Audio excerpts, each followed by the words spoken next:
Hey, I'm here with my friend Grace Graber, coming to us live from Nashville, Tennessee. How's Nashville this morning, Grace? It is sunny. It was Sunny, really huh? rainy. Yeah, it was really rainy and stormy last night, but it's sunny. Yeah, that's awesome. We always say little prayers for you guys when we see those storms coming through, because you never know what's going to happen. But yeah, so glad to have you on. And like we were talking before we started recording here, just actually got to meet you for the first time a few weeks ago in Nashville at the Red Bird, which was an awesome night of great music. Wow, what a special night that was. Yeah. But awesome to meet you there. And yeah, we've been wanting to have you on the podcast for a while. Just excited, definitely a fan of your music and got a lot of exciting things to talk about. So with that, like, where did kind of music all start for you? Where did it begin? Yeah. So, hey guys, it's Grace. Music started for me when I was like really young, when I was a teenager. I grew up in church, so I was a pastor's kid. I was like involved in like singing on worship team and whatnot, but music really started for me after I was bullied. I was physically and verbally assaulted by my peers growing up for being a pastor's kid. So I was around the age of 12, and then it got so bad, they took me out of different school districts, put me in another one, and then they, I guess people there had heard about me on MySpace. So it became unsafe for me to go to like all the school districts in the area. So I was homeschooled, and then because I went from like that trauma to seclusion, really, I experienced suicidal thoughts. And right before I was planning on taking my own life, a song kind of popped into my head and like told me I wasn't alone. It was like an old Hawk Nelson song back from the day. I fell asleep that night instead of taking my own life. And I like woke up the next morning and I was like, whoa, what was that? And I had experienced the power of music. The power of God through music. And I became like obsessed at that point. Like I learned how to like play guitar and like really sing. And my dad growing up, he's a songwriter too. So like I always knew about like music being like really a big part of our lives, but it became a really big part of mine after like that song had stopped me from committing suicide. So I started pursuing music then. I started like I think I was like 14. It was just a way for me to like express myself and write. And then I made friends who would love to do the same thing. And so it became like a really, really great thing for me. I started opening for bands back in the day. I was known for the song Curiosity Killed a Cat in high school. So I guess that was my first big hit. And then I went to college for music. Basically, I was a person who would never make the worship team, and I was told I'd never make it by like some producers. And so I ended up just getting married and moving to the Pacific Northwest. And then when we moved there, we got in a car accident. I lost my ability to play guitar. I basically took about like a year and a half to heal from that. So once I got healed, we felt like, hey, let's use the car accident money to pay for school. So we both went back to school. I went back to beauty school. And basically, I felt like God said, I'm establishing this career so you can pursue music. I was like, what do songs have to do with skincare, first of all? Because I was studying facials and all that. I graduated, got a job at Hand and Stone, where I'm still working. They put out a company-wide, nationwide songwriting contest. I won. They sent me to Nashville. When I was in Nashville, I met a producer, and the rest is history. Wow. So that's how I got into music and into the artist thing. I'd done the artist thing when I was like young as Grace Williams, but this what I'm doing right now is actually very, very newly established. Like my first song only came out in 2020. So that's how I got started in music. It was a long process, but God was faithful. Wow, that's amazing how what would seem would be so unrelated and like the opposite of like a career start, like several traumas, from the bullying thing to the ostracization. I don't know if that's a word, but I think it probably is. Ostracization, to going to homeschool, then to all the things that you went through with your, mental condition. And then that one song shifted everything, but not instantly necessarily. I mean, of course, it did make a massive impact then, but then the residual effect of that, and then really kind of almost sounds like bullied again in a way, with people like not letting you join worship teams and things like that. Like, what's that all about? But still, like, what other place should you be able to jump in? I mean, sure, everyone has, but obviously you have ability. It's not like you couldn't do it, because I mean, we hear your songs now and they sound great. So obviously you're able to do that. But then a big move and kind of giving up on it, and getting the married thing, and then a car accident. It's like, wow, a lot happens in a short amount of time.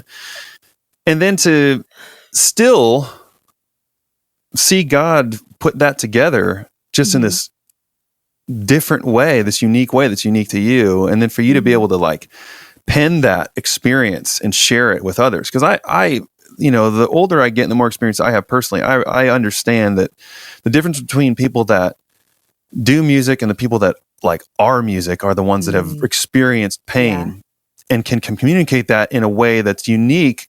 And that's what reaches people. Because, if you haven't experienced pain, how can you possibly relate to people? You can think about it, you can try to talk about it, and you could probably get close, but there's some sort of thing that we have as humans where we can sense that sincerity and authenticity. And that's what resonates, I think. And I think that's exactly why you've been able to kind of hit the ground running. So moving to Nashville, like how did you get to Nashville? When did you decide, okay, we need to move to Nashville? What did that look like? Because so many people are asking themselves that question right now.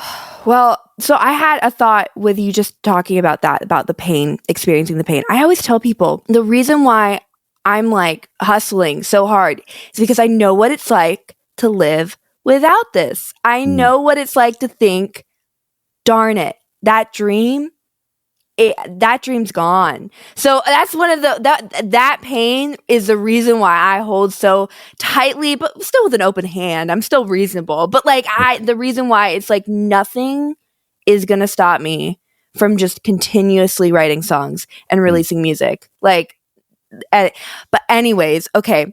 Yeah. Your question was about moving to Nashville. Nashville. Okay, so it was one of those things where during COVID, I was taking a lot of songwrites, and they were people in Nashville. We were making good relationships. I was making relationships with, I think we know so many people from the Full Circle family, and writing with them. And Holly Hollowell was one of those people. And then I had artists who I was like on their related artist page. And so we reached out to each other and started writing together. Cause it's like, if we're going to be related artists on Spotify, let's work together. Yeah. It became like a ton of just meeting people. COVID really opened the door for it to not be taboo to meet online. And I think that because I was in Portland, Oregon, and I'm so social, like that's a strength for me. So it's like, oh, we can communicate with anybody now. Yeah. I mean, we could always do it, but it was kind of like looked down. I don't know. I feel like it was a little like almost unprofessional. So moving to Nashville is like, I was taking a lot of writes with people in Nashville, and they were always like, oh man, you'd really make it. And it's like, oh, that's so sweet. And then I became friends with my A&R. He reached out to me. I think it was even before before Steven came into my life. We'll get to Steven in a moment.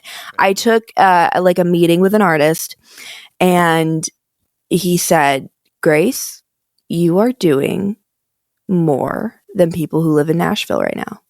Like you are doing more being farther away and like making more progress.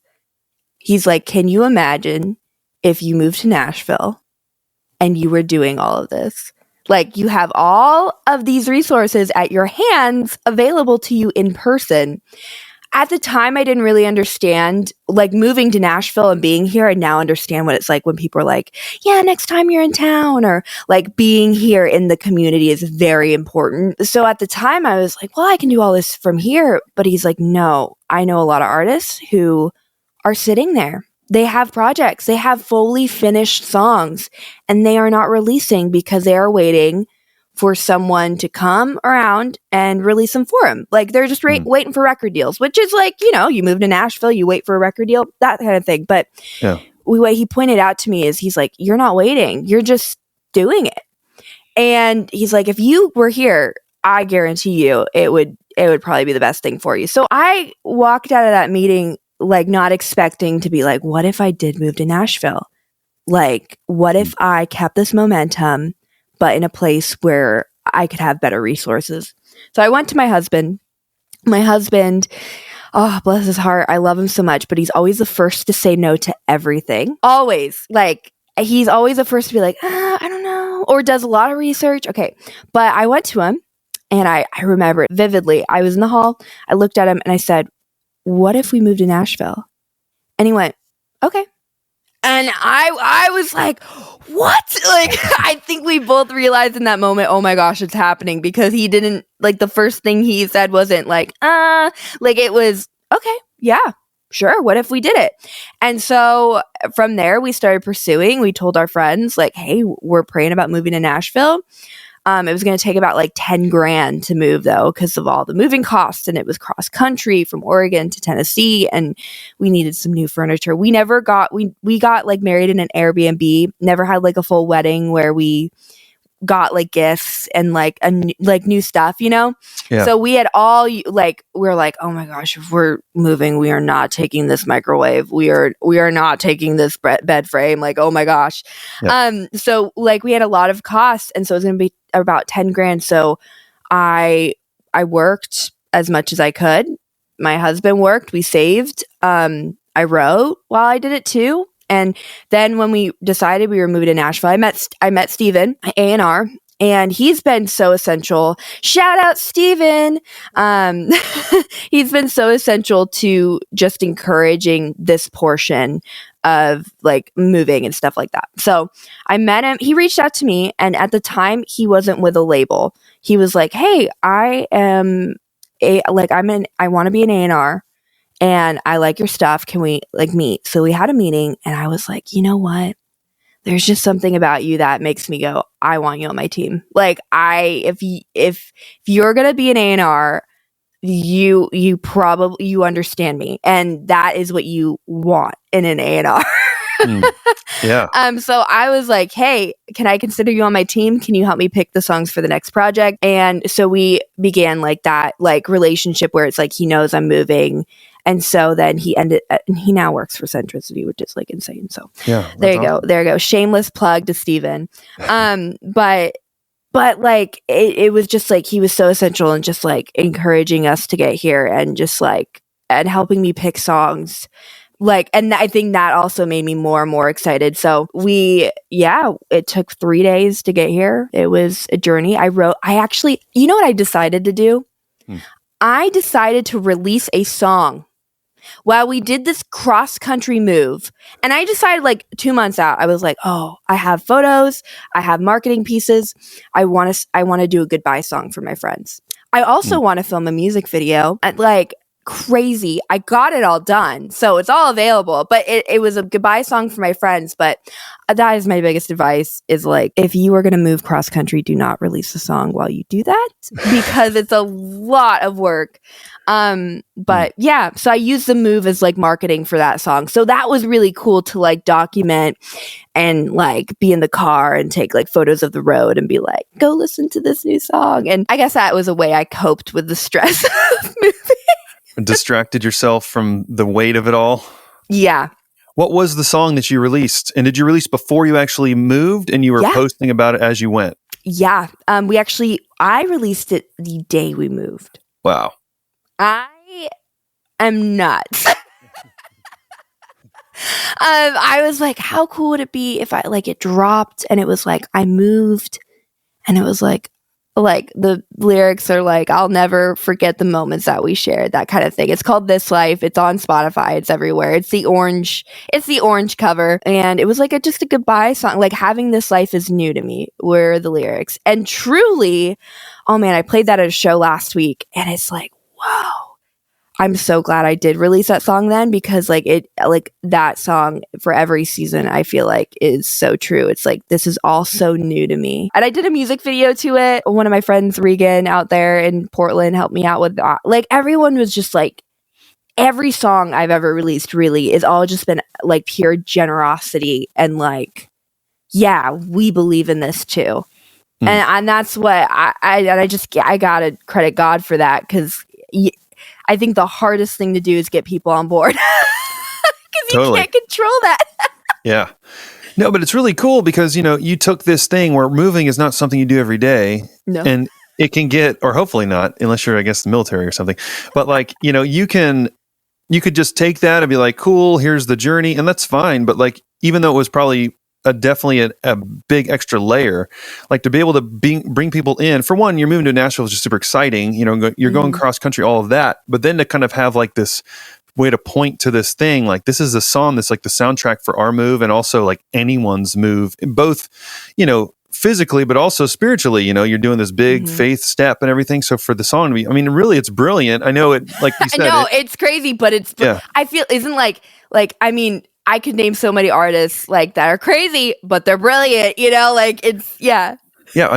What's the line, between brilliance and, insanity? Who knows? I think we often teeter that line, but I think maybe the ones that are able to really get out art maybe know how to bend that line a little bit more.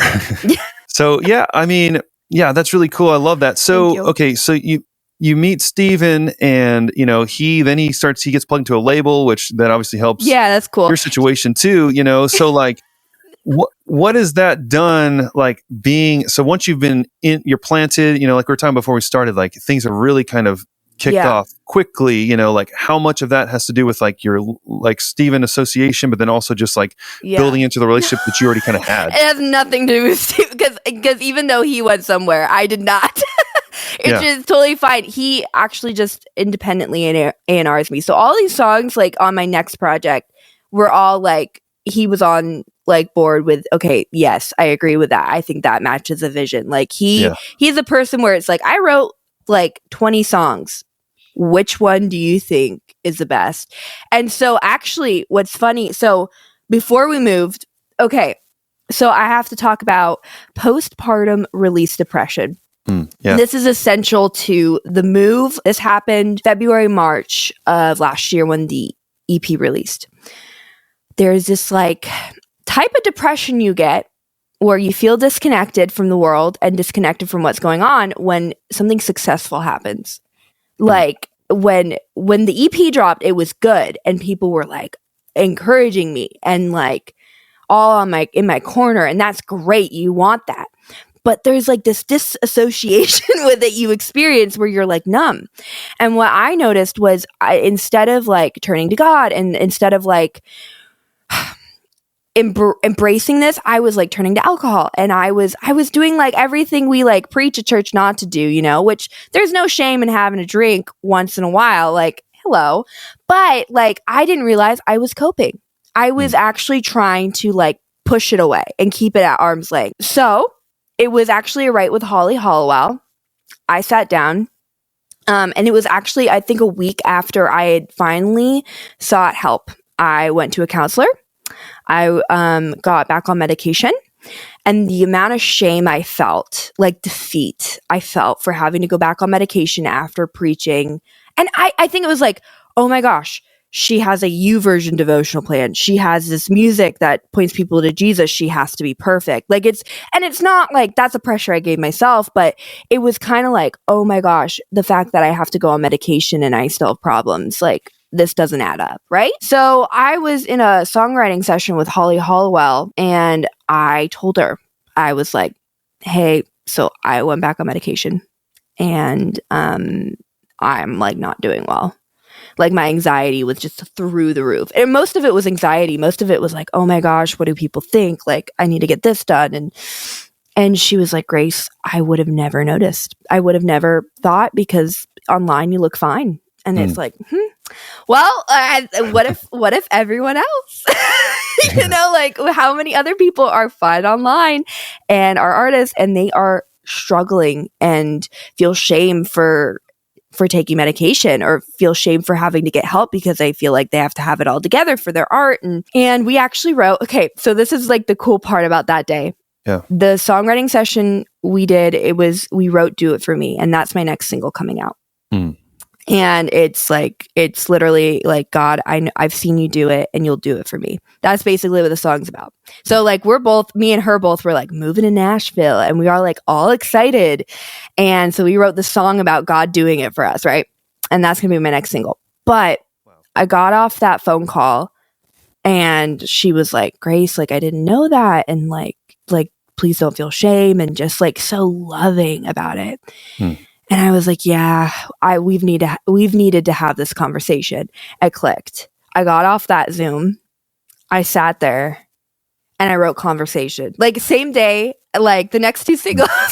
Like a solo, right? The next one?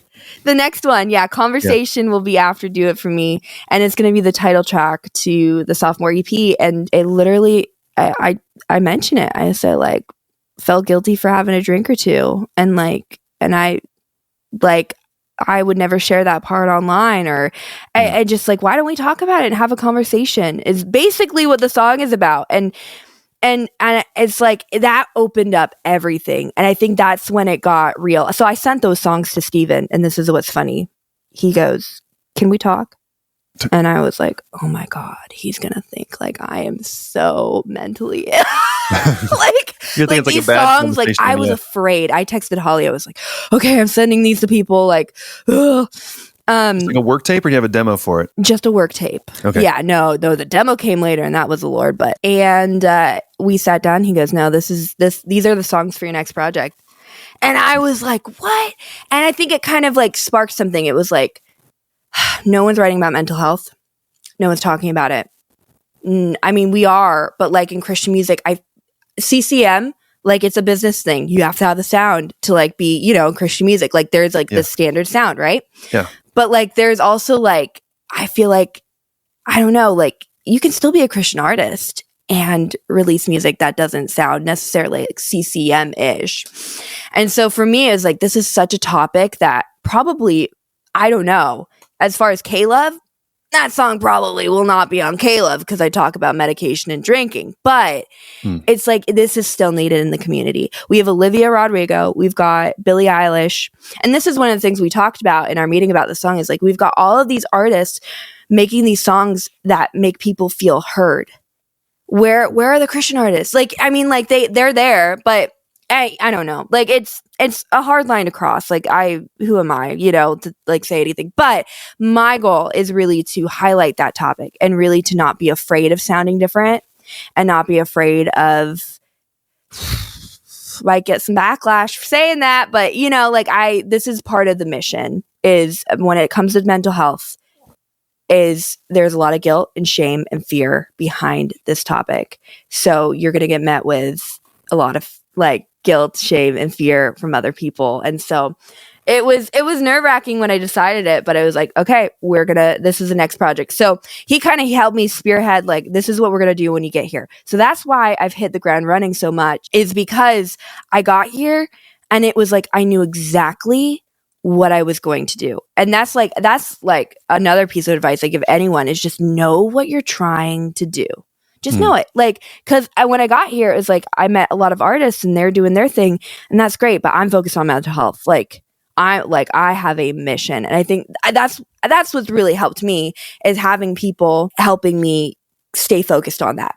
Like stay focused on this topic. Like don't go off topic, and that's encouraged me to do like my reels, and to, get on social media and talk about taking medication and stuff. I made some pretty vulnerable reels recently and it's just like, I don't know, like we need that. We need that to heal, Thanks for sharing all that. And I think the biggest thing is like, we all, it's like we all say like social media is the highlight reel. So we get to pick and choose the best parts of our life.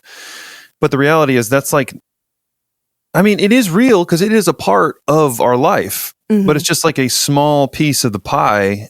And that's what's so like ironic is that like we're all dealing with it. Maybe some people more than others, and but we all have a thing, because one of my life verses is 2 Corinthians 12:9, which is like basically like in our weakness, God's power is made perfect. Yes, I love that verse. Yes, and not to call mental health weakness either. Like some people, it's like there's that line because I love that verse for mental health. Like, but it's also when I feel weak, that's when God is strong and oh man, it's not. I don't know why it's not talked about in the church. Maybe there's just like not like a story like necessarily about it, or like there's a lot like I feel like the Bible's used against mental health sometimes. Mm. Like, don't fear, don't.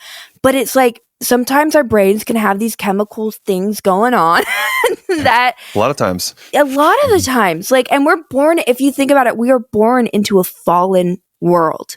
This is going to happen. It's not as easy as just trying to think good and happy thoughts. If that were true, we would all be flying like in Peter Pan, you know, like Right. it's like, I don't know. I feel like there's a lot of guilt and there's a lot of shame, and I don't know where it came from. And all I know though is guilt and shame are not from God. Right. They're not. Yeah. The Bible says all the time, like, about anxiety. There's like hundreds of verses about anxiety from Jesus in the red, like, in this life you will have trouble. That means we're not all flying around like Peter Pan all the time. Now, the hope is that we get there, you know, at the end when we, you know, but yeah, and I think too, like 2 Corinthians is one of my verses for that reason, but also because not only does it say like weakness, but it's like, that means that if God's powers to be made perfect through weaknesses, whatever, that means that we're going to have them. You know, like it's logical, right? It doesn't say like, if you have weaknesses, his powers made perfect. It's like, when you have weakness, his powers made perfect. So that means we all have them, right? Yeah, we all have them. We all have them. And I don't that's why I gotta sing, you know, like it's just, and that's what people are craving. Like they're truly craving being known, right? Like people who are like chasing other things other than Jesus, like they just want to be known by something. And it's like, what if God knows those deep parts of us? I don't know. It was something I had to like relearn when I went into therapy and got back on medication. It's like, God doesn't see that and look away. He sees that and goes, no, draw me closer. I want to be in this. I want to be here through it. And that's why I feel like sometimes there is pain. Is because God's call, like, I'm not to say like God makes things happen and make pain, but I think you get what I'm saying. Totally. No. God wants to walk through it with us. Like truly, he desires a relationship. He desires us feeling known by him. I can't imagine a better life than being completely vulnerable and honest, and also being known by God and God walking with me through that. And so I guess part of the reason why I show that vulnerability is because I know God walks with me through it and he doesn't look away.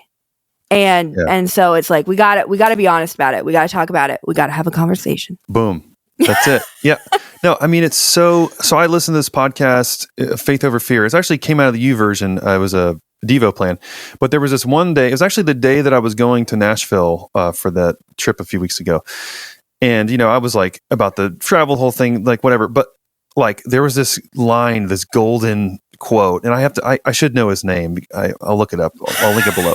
But he basically said like, the power for our purpose comes through the uncomfortable. You know, and that means like, okay, like what do we really learn in the high times, the mountaintop moments? I feel like we receive like blessing and we receive like, you get to tap into like the joy, but like, I feel like we learn on the way there, you know, through the valley moments, through the struggles. That's where the songs come from. Because like, if we all just wrote happy songs all day long, that'd be awesome. But like, then it's just a Lego movie. Like we can't really like connect to that. We can be happy for 5 seconds, but like the songs that really resonate and mean something and have like changing power, like the Hawk Nelson song that you listen to, that I guarantee you that song came from a point of pain or struggle. It has to, right? And two, like pointing to what you said about like your songs not sounding like, you know, CCM. For one, like I feel like that is becoming its own genre in a way, which is weird because playlisting, it doesn't really matter anymore because you can get a song with 100 million streams that never even touches radio. I mean, chances are it would, and there's nothing wrong with radio. I think it's great, but you can have your cool sounding, modern sounding songs with meat that actually mean something that can reach people like Ross King. I don't know if you know Ross. Ross is a good friend, and he's got a song. He's got a song called "Things That I'm Afraid Of," and it's literally about mental health. I mean, he says I can get the medication, the counseling in his pre-chorus. I am gonna go listen to that. Oh yeah, and Josh Wilson actually just cut it. Also, Ross's song, but Ross's version has like over 1 million streams, and he's an indie and artistry wise, he's a signed writer of an indie artist. And Josh just cut it and the whole radio push and everything. But it's just pointing to the fact that like but that's super unique.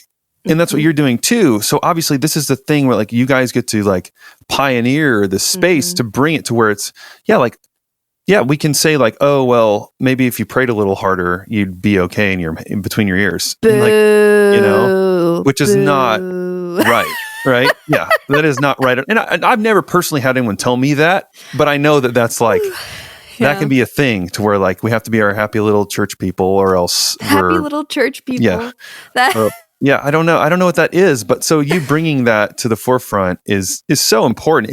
It's obviously beyond just the music. That's the vehicle. That's the vessel. But I think like what you're saying, and this is something that I hope like anyone listening is catching this. It's like, yes, the music is the tool, but like the message is the thing that actually makes you have something to say. And it gives you a focus and a target. You're not just like, this song makes me feel good, so I'm going to put it out there. You're like, this song is for a reason. It goes through your filter. And if it doesn't match up with your vision and your direction, then you might love the song, but it might not be for Grace Graber. It might be for someone else. Yeah.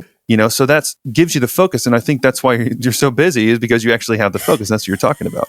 Well, I think like if I had advice for like any artist, like if you're an indie listening to this, it's just think about your story. Like think about what makes you excited and like I'm trying to think like of like some absurd thing that probably candle making. I don't know. I saw a candle. It's like, think about that.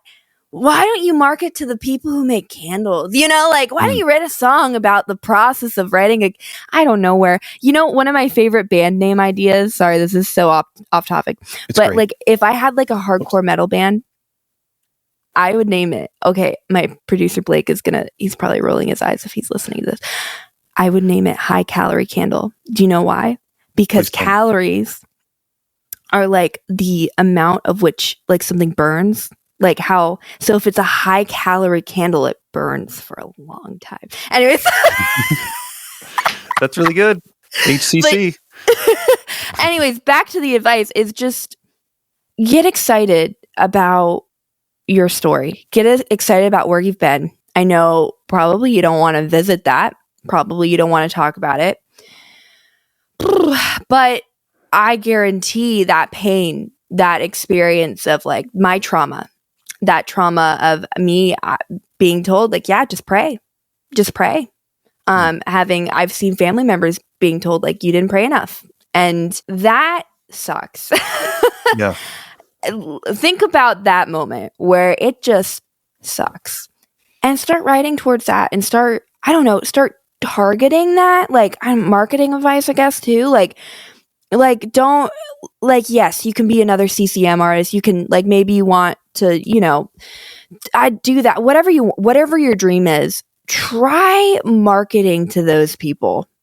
Like try and see what happens. Like TikTok, the reasons why TikTok does so well is because people find like a niche, like a target audience. And it's like, they can never get away from making those videos ever again because TikTok thrives off of that algorithm. And so there's beauty in that. But I don't know. Yeah, it would probably be my one thing is like, find your niche, work so hard towards it. And like, and the other thing too is like, don't let anything stop you. I worked 3 jobs to pay for my first DP. I worked at the spa as an esthetician, but I worked at the front desk too. So I'd like go to the back and then go to the front and check people in. And then I worked at Old Navy. So I guess you could say it's sponsored by Old Navy. Sponsored by Old Navy. Yeah. And that's because like I knew like I was the only one who'd be able to make it happen. At the end of the day, like if you have a dream and if you have like someone you want to work with or something you want to do and like you can make it happen. Like, I mean, get another job, maybe it's not that easy, but it's just like the other reason why I feel like it's been going so well for me and I'm having a blast is because if I need to make a couple extra bucks, Yeah. I work a retail job. It sucks and I'm tired and I do get burnt out sometimes, but it's all for that. It's the same as like when we're serving at church, you know, like we get tired, you know, volunteering or giving our time. It's like, this is how I'm serving at church is I have to make the moolah to make the music. So, yeah. No, that's really good. You have to make the moolah to make the musa. So maybe that's the title. Who knows? But and sometimes I can be a little harsh about that too. But like it's just like I get really excited and passionate about the fact that like God can do anything if we just take that leap of faith. If you just move to Nashville, and there's probably a lot of like things in the way of doing that. It took a lot of money to move here, and it took like over a year to save for that, but it happened because it was like, I'll take up another shift. I'll have to cancel this songwrite to do this, but I'm here now and like I can do a songwrite, like, you know, and I have the ability to meet people in person and I don't know. Yeah. So just worked for, I just one step at a time, take a step of faith. I don't know. This is your sign of taking a step of faith right here, right now. Yeah. So that's good. That's probably going to be the teaser audio I pull out of this right there, because that's what people need to hear. So I know that I want to talk about the distribution deal and this new EP too. Like, you know, moving into all of that, all this fuel, all this great, you know, these huge steps of faith and all the things that you've gone through has led you to, you know, now. So you're working on these 2 songs. They're getting ready to come out. I'm working on 4 songs. 5 actually. 5 total? Okay. So 5-song EP that I'm imagining you're getting produced in Nashville, and then you're getting distributed. So I'd love to talk, like, you to give a little bit of like forecasting of like your plan and like what are you going to do with these songs moving forward? So I'm really passionate about always having a music video with a song. Like if I don't see a music video in my head while I am writing a song, I probably don't cut it. Basically. So the next phase is I'm keeping that consistent. Every song I've ever released probably it has a music video out there. So go check it out. It's on YouTube. Yeah. But I'm doing that. I'm keeping the music video. We signed a distribution deal with Wings Music Group. And man, I've got a manager now. He's amazing. I've got my producer. I met somebody reached out to me via email. I mean, super professional email. Hi, I'd love to have coffee with you. It was Blake. It was my producer, Blake. And we went and had coffee and we just hit it off. And it was like one of those things, same with Steven, where it was like, you're on my team. I need you on my team. Like, I don't know. Like, that's funny is I barely had heard his production before, but the way we hit off, I was like, man, we're going to have fun. And that is all I want. And we do. We have so much fun. You think my energy is high? His energy is always higher. It is so much fun. And we ended up working together and we got like 5 demos done, like within the first 2 weeks of work. I remember being some ridiculous number within like the first 2 weeks. And the first song we did work on together was Conversation. And when we worked on that, I mean, like literally, like that was a demo for it. And then we cut it and then we worked, like it was, oh my gosh. So the next phase is I'm releasing a 4-song EP with 1 surprise song if you get an actual physical copy of the CD, because that is important. I need to pay bills. Physical merch, people, come on. But so it's going to be called Conversations, and they're all songs about mental health, about believing God can do something in your life, about talking about it, about one of the songs called The Light, talking about bringing it in the light. It was kind of like a second part to Darkness, but it's a lot more pop punk. And that was another thing too, is I writing a mental health project and producing it and working on it. I knew I needed to go back to my roots. And that's Hawk Nelson. Boy, oh boy, oh boy. I feel happier than I've ever felt with my music because it feels so me. Most of these songs, so the first song coming out is definitely CCM, but from there on, get ready. Like, it is fun. It is pop punk. It is not Machine Gun Kelly pop punk, but a little Reliant K, you know what I'm saying? Just a little sprinkle of like a hello. but Paramore, right? You got some Paramore in there, right? Love it. And even Paramore did like the pop thing too. So yeah, so we're going more pop punk. We've got the distribution deal. We've got music videos coming. I've got a great team. And I could I could not do this without Matt, Steven, and Blake. I cannot stress this enough. Is like, these three guys believe in what I'm doing. We've sat down, had meetings together and lunch, and we talk about it. We talk about, okay, is that cohesive? Do we all agree on this? Like, is this a good idea for her to like take this many rights? Or like, I don't know. Like, we all talk about, okay, so this will come out next. They're a blessing from God. And then we also like, okay, Blake, you need to get this done by this time, and you guys need to meet before this. And so it's great. We're doing that.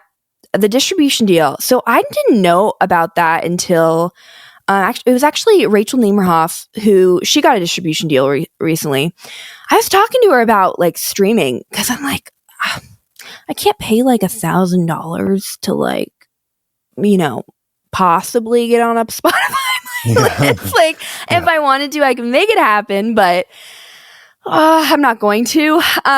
So I reached out to Rachel because she's had so much success. Like, she killing it. Guys, don't listen to my music. Listen to her music. It's amazing. Her voice is like butter.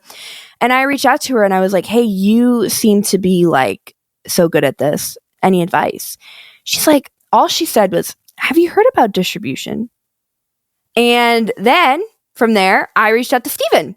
I'm like, what is distribution? What does that look like? Okay. Before they could really answer my question, I got a call from my manager, Matt, who said, hey, you got offered a distribution deal. So I quickly learned, okay, what is this? Like apparently Matt and Steven had been talking, and there was a distribution company in town that I guess had a really good reputation. Wings, I guess, has great reputation. I mean, they do, because they have great artists on their roster. I think Corey Voss just got signed to them, which is amazing. But distribution is literally when you have people helping you out, basically like represent. This is my understanding. I might not be getting this right. You have people representing you to like Spotify and iTunes and all these playlisters. That's all they do, is they represent you, and then they get like a cut of basically what you make of those streaming, which we all know you do not make much streaming. So when they said, oh, here's what we need to make off of your streaming, which is not much, I was like, okay. That's it. That's not that. I know how much that would be if you had distributed the last project. So okay, yeah, I can lose out on that. Yeah. So the thing is, they have to make money too. So they're like representing you, and they're like, oh, hey, this artist has a song, and they've really been encouraging, because I have this whole project just ready to go, like releases for the rest of the year, and so they've been really just like telling me like how important that is. Like that is so great. Like, and so if you're an artist out there, yeah, come with a full project, like get ready, like get that all ready. So yeah, from there on, we just gave them the music and they just put it out. And so I don't have to do anything, which is new for me. I just sit here and I'll watch it drop. And we are going to like do our own like radio stuff. Matt's handling that, but like submitting to like small radios and stuff. Yeah. But other than that, I get to sit back and just provide the marketing. I love making marketing pieces, like graphics and stuff. So then they get a cut of whatever I get for streaming wise. And like literally, this is the before. We will see the after in a month. I have no idea. And I always like to like keep my expectations low. But I also am always like, ooh, that'd be cool if that happened. But I don't know. So I'm keeping my expectations like, okay, possibly. The goal is to get on a Spotify editorial. That to me is like a huge win. And from there, I'll have to think of another huge win to chase after, because I can't just stop there, right? Excited for you. And yeah, it sounds like, it's still all in God's hands, but bringing on the team is crucial, because they're actually able to do some of this stuff, or a chunk of it within their own strengths and gifting, while you can lean in harder to the things that you're, because we all have our, obviously we all have limited capacity, and we are able to do it all, and you were doing it all, but now you're at a place to where like you need other plates moving that you can actually pass off to people to do that thing. So I think it's going to be great. I'm excited. Have you back on in like 6 months or a year, and then we'll recap on the after. Yeah, we can see how it goes. And like case study. And like one more thing too is most of these guys, like they have dream, like they're like just dreaming themselves. Like my manager, I'm his first artist. Like my producer, like he's produced for a lot of other people, but like, he's Blake. I love Blake. Yeah. He's gonna laugh at that. But like, these people aren't like crazy well known, like they're people that I believe in. And I think that's so important when you're thinking about building your team. Who else do you believe in? Like truly believe in? Like, I mean, if something happens, I know for a fact I'm taking them with me. Like, I feel like they can provide me like the right amount of help and support that I need. Yeah, that's the one thing is like I've really been trying to just invest this portion into people who don't really like, I mean, they have it going for them, but like no one knows, like right. It's like, come on, we got to get these like, yeah, I don't know. Yeah. No, that's good. No, that's really valuable. Yeah, because you can always try. And I think so many people get in the trap of like, oh, if I could just have this high named manager or this big guy producer or this big songwriter, then I could finally make it. But like realistically, in my experience, like those aren't really doors that you can just walk into. So like finding places, because they already have their team, they already have that thing. And not that they're like mean, it's just like they already have that stuff in place. So like for you to be kind of assembling your Avengers here of these like, when you guys all push into the next thing, you do it together, and then other people can do that, with their own teams. But people get in the trap so much of like, if it just had that one person that worked with, then I would make it, and it's so sad because it doesn't usually happen. Well, then you get depressed because once you realize like you're not as important, right? Like it's like, like no, truly, you are the one to make it happen. Do not wait for that moment or that person. You can make it happen. Like you and God, like that is the greatest force. They say like the greatest marriage is like you, your husband, and God. Like, like it's just like you, your music, and God. Who knows what can happen? So yeah. Well, I was going to ask you for a piece of advice for your younger self, but that might have been it. No, yeah. That's really good. So man, I really appreciate you taking the time to be on, and I'm just excited. Your energy is awesome, and you've got so much, going, and it's exciting to watch. And it was awesome to actually, because a lot of times too, I've do interviews with people that I've never met, or I have maybe, but like I actually met you first, which is pretty cool. So that was exciting, and exciting for all the things coming up. But before we go, I'm going to list all this obviously in the description below. But can you just let people know like where to find you and how to connect with you to get ready for this new music? Yeah. Follow me on Spotify, Grace Graber. That's just my name. I think all my artist stuff has changed too, so you'll see a little like my favorite artist photo right now is this like sad girl look. I love it so much. It's like it's so good. So you'll see some sad girl somewhere.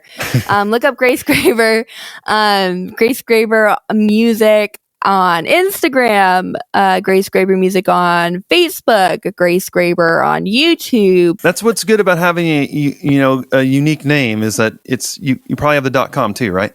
I have gracegraber.com. Yeah. I have that.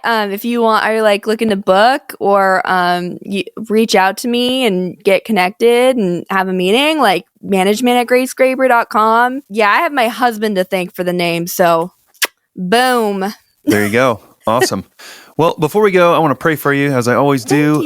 So let me pray for you. God, thank you so much for Grace. Thank you so much for all of her energy and her willingness and boldness to just step out and just lead this charge of making mental health just aware and just praying that it continues to resonate and with more and more people and impact to let people know that they're not alone in these struggles. They're not alone in all these things they feel like they are, because that's the trap of the enemy, is to make us feel like it's only us and we're the ones that, something's wrong with us and we can never get out of this cycle. But let Grace's music be the thing that helps somebody, just like it did for her, just like with that song that helped her so much. Let her music get to be that for so many other people on their journeys and their lives, God. As this new music is coming out, God, just let it just lift up and just point people to you and point people to that there's always a hope and there's always a future, God, as long as we continue to chase after you, Lord. I'm just excited for her husband and her family and her whole team, God, that just prayed extra inspiration and motivation and courage as they step into this new season, God. In your name we pray. Amen.